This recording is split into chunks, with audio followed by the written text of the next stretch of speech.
right, now more on the breaking news we first brought you at the top of the newscast. The Pentagon will begin deploying as many as 1,500 active duty troops to help secure the southern border in the coming days. Deportations in cities like New York could start soon. Our Jessica Formoso joins us now. And Jess, you actually sat down with the commissioner of the mayor's office of immigrant affairs. What did they have to say? Yeah, Natasha, see, that's right. I did. And there's a lot of unknowns. Our local officials can't give us concrete answers as to what could happen in the coming days. Multiple reports say raids will start in Chicago and then New York. What we do know is the mayor is talking to ICE officials about migrants who have committed crimes. The question is, if mass deportations take place in our city, what would it look like, and does the city have a plan?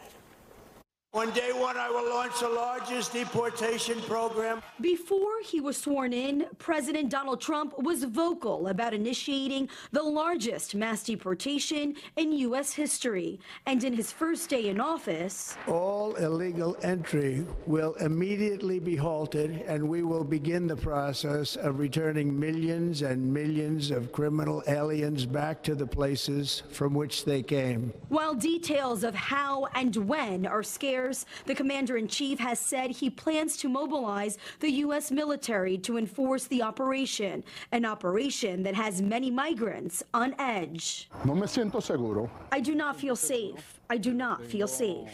Jason Gonzalez arrived in New York City from Venezuela with his wife and 3 children in October. They've been in the city's care ever since. First placed in Floyd Bennett Field, a makeshift shelter on a national park, which is federal property. Teníamos mucho temor. We were very afraid because these are federal lands where we fear that with President Trump's return to the presidency, we could witness raids here.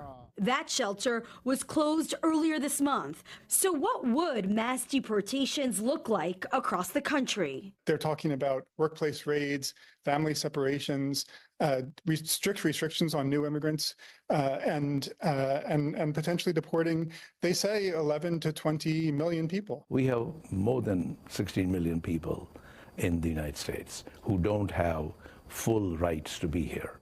Musafir Chisti is an attorney and senior fellow and director of the Migration Policy Institute at New York University School of Law. He believes deportations will happen.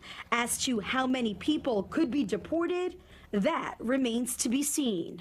I think you have to take the administration on its word that there will be some kind of mass deportation. What mass is, no one knows. Laws, due process, he says, need to be followed, but the fear is real among the community. Jason worries schools and other sensitive locations may be targets. We are training our children to know what to do if something happens. It makes me very afraid that they could pick me up in the streets and never make it back home to my children. We are placing all their documentation in their backpacks, telephone numbers, so that they are prepared. It's important not to allow panic set in. Manuel Castro is the commissioner of the mayor's Office of Immigrant Affairs.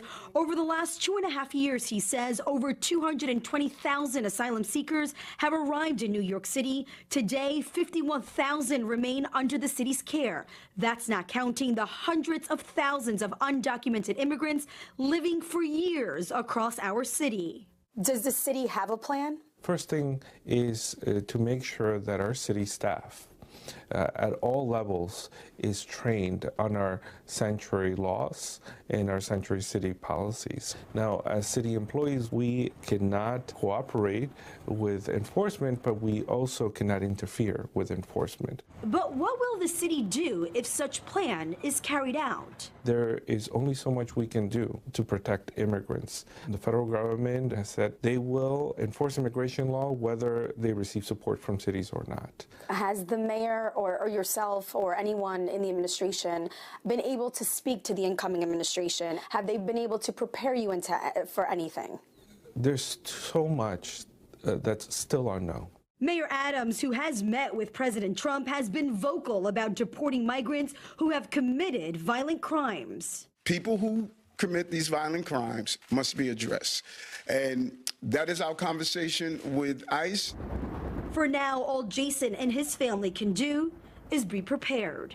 Las primeras semanas van a ser, The first few weeks are going to be very scary for all of us. como te dije, Now, I did ask the commissioner if they have a plan in place if families are separated. Will there be a place for them to go to get information? The commissioner told me they are thinking through what that scenario might look like. Yeah, so well. interesting. Yeah, thanks, Jessica.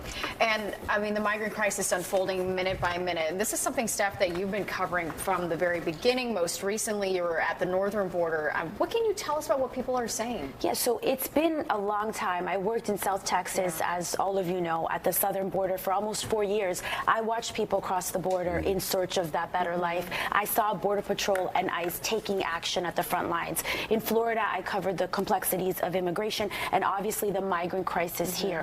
Given the climate, Jessica and I have been collaborating to really round out the coverage as now we look at what this new administration, Jess, is promising. That's right. And, you know, in the coming days, we're going to have a lot more stories. Stephanie's going to be looking at sanctuary cities, the laws, how they protect migrants. And, you know, we are now learning that there are some protections in place, not many, though. Also, I was at ICE headquarters this week, a long line out there, also immigration court. So we're going to take a look at the backlog, which we're talking about millions of cases, which is why, you know, there's such a big backlog. So we'll have a lot more in the coming days for you guys. Yeah, very interesting. All right, thank you so much.